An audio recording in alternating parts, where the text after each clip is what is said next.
ladies and gentlemen, welcome to the Bannerman YouTube channel. And today is the first video in our new series that is Fantasy Premier League brought to you by Bannerman. So now, first of all, we have our league, the Bannerman League, Bannerman Championship, and it's ₹100 to register into the league, and there will be assured cash prizes after every cumulative 6 weeks. The person who gets the most highest combined score in those six for those 6 weeks, supposedly game week 1 to game week 6, then game week 7 to game week 12, will get a cash prize and following the end of the tournament, if the person who's top of the league will get a 2020-21 jersey from our end for a club of theirs choosing. So please, there's a link in the description for a Google form. Click on that and register. And following there, we will guide you to the league championship. So now let's get into the team that we have selected. First, we'll show you the team that we have selected for this week, and then we'll tell you two top picks and one differential pick for this game week from our end, only for this game week. So without any further ado, here's our team. So starting in defense, we have Matt Ryan from Brighton and Orjan Nyland from Aston Villa. So Matt Ryan has severe, very good save potential as he showcased in the last season, and especially with the defensive additions of Joel Veltman and Ben White in front of him. The way Brighton play, teams take a lot of long shots, and these long shots are easily saved by a keeper of Ryan's quality. Hence, he's a very good pick and at a very good price, that is 4.5 million. And he has the potential to be this season's Nick Pope. Now, when it comes to Orjan Nyland, as we all know, Tom Heaton is out injured for a bit, and Aston Villa haven't assigned any other keeper. And Pepe Reina, who was there last year, has also now been let go. So until and unless they sign a keeper, then it seems very likely that Orjan Nyland will start, and he's the only keeper priced at 4.0 million who's slated to start. So we are picking him, but later on maybe in a wild card or maybe later on he will be switched out once we have more clarity over the Aston Villa goalkeeping situation. Now let's turn to our defense. In our defense, we have Jamal Lewis from Newcastle, Trent Alexander-Arnold from Liverpool, Kyle Walker-Peters from Crystal Palace, James Justin from Leicester City, and Ruben Vinagre from Sheffield United. Now let's start off with Jamal Lewis. He's a very recent signing from Aston Villa and has just been added to the game. At 4.5 million, he represents great value as last season Matt Ritchie, who played in that position, had like 3 10+ scores post lockdown. So that shows that in that position, Jamal Lewis carries a lot of value, especially someone who's as attacking and as great a ball carrier that he is. Apart from that, Steve Bruce prefers to play a defensive style of football, which allows his team to keep a lot of clean sheets. Hence, he has good defensive potential as well as good attacking potential. Many people flock to Jamal Lascelles over the end of the season, and hence we believe that Lewis represents better value than him at the same price and can get a lot of assists and a lot of clean sheet potential. Now let's come to Trent Alexander-Arnold. Well, what can be said about this guy that has not already been said? At 7.5 million, some people think he's way too expensive for a goalkeeper. But then let's look at it from this point of view. He was one of the only 9 players to get more than 200 points in FPL last season, and that made him the cheapest player to do that by nearly 2.5 million base price. So this shows to you that, like, if you look at him from an overall game point of view, he's probably the cheapest player who can easily get 200 points. He's someone who's assured gonna get double-digit assists by the end of the season, and his free kicks are just becoming better day by day, and hence he has severe goal potential. And Liverpool defense is good enough to get a minimum of 15 to 16 clean sheets per season. So that's why it's very likely that Trent Alexander-Arnold will hit the 200 mark again, and he will once again be the cheapest player to do so. So while he might be the most expensive defender on the game, from an overall games perspective, he could easily be a bargain. Now let's come to Kyle Walker-Peters. Following towards the end of the campaign, both defensively and Southampton were very assured, and ever since Walker-Peters moved to Southampton from Spurs on a loan deal, he impressed a lot. And now that the deal has been made permanent, it seems very likely that Kyle Walker-Peters will start every game at 4.5. He represents great value as Saints have looked very assured defensively, and they have also bought in Mohamed Salisu from Real Valladolid, who's a really good centre back. So that would just make the defense even better. Hence, Walker Peters has great defensive assurance. Apart from that, attackingly also, Walker Peters is someone who is a great crosser of the ball, and hence he's someone who features in our team. Now let's look at James Justin. With Ben Chilwell having been sold and not yet replaced, and on the right flank, Ricardo Pereira having been injured for a long time. Now Timothy Castagna has been bought as a replacement, which means James Justin will effectively move to the left side and start playing as a left back, which is more suited to him as it's a more natural role for him as he's a left-footed crosser. Now, James Justin is someone who is a great crosser of the ball, and Leicester have shown time and time again that they have great defensive tenacity. So he could be someone who gets returns on both sides of the field, and he could be a very, very good bargain for the team. Now, Ruben Vinagre. As everyone knows, Johnny Otto is injured until at least 2021. Hence, Ruben Vinagre will start on the left back berth. As we've seen with Wolves towards the end of the last campaign, that they were defensively very, very solid. And on top of that, they had bought in Fernando Marcal from Lyon, who's a great centre back. So this means that their defensive authority will be even better this season. And as we have seen time and time again, that their fullbacks are very, very attacking and have a lot of attacking potential. Hence, they are someone who can get returns on both sides of the field. And at 4.5, he's a bargain player. While he may have a couple of tough fixtures to start off with, after that it's very smooth sailing for Vinagre, as his fixtures mostly comprise of teams who finished last season in the lower half of the table or promoted sides. Now to talk about midfield will be my colleague Vatsan. So in midfield, we have Mohamed Salah of Liverpool, Pierre-Emerick Aubameyang of Arsenal, Son Heung-min of Spurs, Alan Saint-Maximin of Newcastle, and Calvin Phillips of Leeds. So talking about Mohamed Salah, what can I say about him? He is Mr. FPL. He had the most points in 2017-18, most points in 2018-19, and over 200 points in 2019-20 as well. He's the focal point of Liverpool's attack, who are very prolific in front of the goal.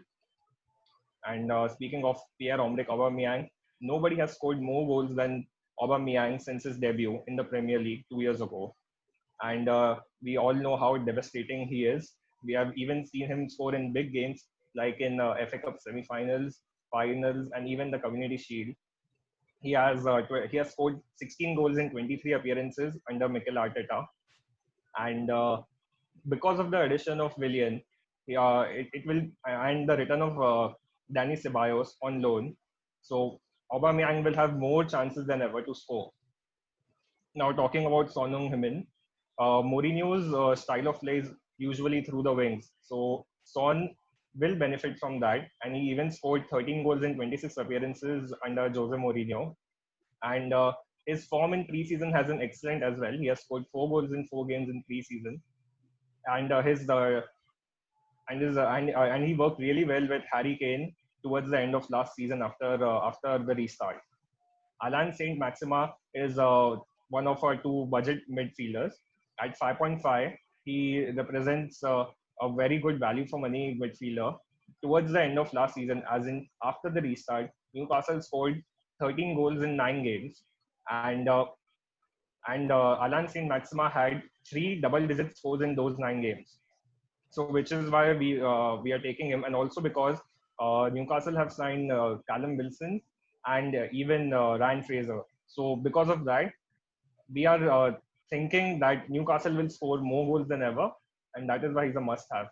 Calvin Phillips from the newly promoted Leeds is another budget midfielder because he takes corners and he takes free kicks, and because Leeds play attacking style of play, so we are banking him to give us returns from set pieces, from the dead ball situations.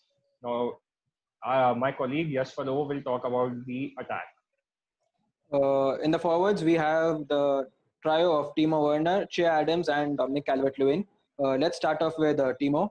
Now, Chelsea have many great attackers like Pulisic, Hudson-Odoi, Mount, Tammy Abraham, Giroud, and now they have added Ziyech, Havertz, as well as Timo at the disposal. And Timo scored 28 goals for Leipzig last season. He had played Champions League. His quality, we all know that. As well as he took around 5 minutes to open his mark for Chelsea in their friendly against Brighton. And coincidentally, it is the same team they are playing against during the opening weekend. And Timo looks strong to score again. And apart from that, our second forward is Dominic Calvert-Lewin. Now, Everton have had a pretty good transfer window as well, signing up 3 quality players. And with the addition of James in the squad, it is highly likely that Ancelotti will shift from 4-4-2 to 4-2-3-1. And Richarlison will probably shift back to the wings, and Dominic will play as the main number 9. Now, he had scored 13 goals last season and has had scored a couple of goals as well in the preseason. So he looks good in the preseason, and with the fixture difficulty rating boasting of not more than 3, he looks like a decent option at 7 million value for money. A third forward, Che Adams, he's a differential pick. Now, ever since the 9-0 loss at St. Mary's to Leicester, they have bounced back stronger than ever. And apart from the top six, they are the team to score the most number of goals. And in 4-4-2, Che Adams plays as a striker. Now, he's naturally a winger who has been given striking duties currently. And he finished the season pretty well. And in the preseason as well, he has scored a goal and assisted one as well. So he looks as a differential option. And basically our idea is to keep Timo for a long term and transfer one out between Calvert-Lewin and Shea Adams in a couple of weeks and replace them with Raul Jimenez, who has some great fixtures from lower half of the table after a few couple of game weeks. So that's it for this week. Our must-have picks for this week are Aubameyang and Salah. Both are facing Leeds and Fulham, both promoted teams. And a differential of the week is Michail Antonio from West Ham. He plays against Newcastle at home, and he can be a great differential for this game week. So, would you guys like to add anything to it? Yeah, I just would feel just that, like to add our captain for this week will be Aubameyang, obviously because Fulham last time when they were back in the Premier League, they were not so great defensively, and this year as well they haven't yet signed anyone in defense, and so that's why Aubameyang is our captain pick, and Mohamed Salah will be our vice captain for the week. Yes, with Aubameyang also, there's a chance that Arsenal look better defensively than they ever have in a long time. So he might get those 1-1 clean sheet points as well whenever Arsenal do keep a clean sheet. And obviously, since he's been moved to midfield now, he'll get 1 extra points for all the goals he scores. So that's like 22 points more than last season already, because that's nearly the amount of goals that he scored. Many of you may be wondering why we do not have two of the heavy hitters from post-lockdown, Man City and Manchester United, any of their players. So we also like to explain that. So starting off with Manchester City. So most of the Manchester City players are too expensive as FPL picks, and those with near assured returns are Kevin De Bruyne and Raheem Sterling. So and they both are priced at more than 11 million. And we are picking Aubameyang and Mohamed Salah, so and even Trent Alexander-Arnold, it makes it infeasible for us to pick any of the City players, and also because they have a blank game week in the first game week, and because they don't have a match in first game week. Following which also they start off the season against Wolves, the team which has beaten them 2 times last season. So we're just waiting to watch, and especially with Riyad Mahrez being diagnosed with coronavirus, so it remains uncertain to see when he'll be back. So there are definitely some players that we're keeping our eyes on, but for now they're not in our teams. As for Manchester United. So for Manchester United, now they had no preseason games. They finished the season in late August, and the team looks tired and jaded as well. And the United have sort of not sorted out the team yet. There are rumors of Sancho joining in. There is rumors of Reguilon joining in. So there are a lot of players, and it could affect the team. So we do not have a short starting 11 as of now. And though the fixtures look good, but we would like to wait and see what formation does United play and who are the short starters. So they have a lot of options in the midfield: Pogba, Rashford, Bruno. But let's wait and see what happens. Yep, especially with Mason Greenwood, who's in midfield now. So if he can continue his form from last season at his price, he'd be an easy pick. So wait and watch for both Manchester teams. So yeah, nothing to add on that. So with this, I think we'll be coming to the end of this episode. So guys, please like the video and subscribe to our channel if you want to see us with more helpful tips and tricks for your FPL. And yeah, please subscribe to the Bannerman channel. We'll be back next week analyzing our team and also suggesting the upcoming game weeks and the differential picks.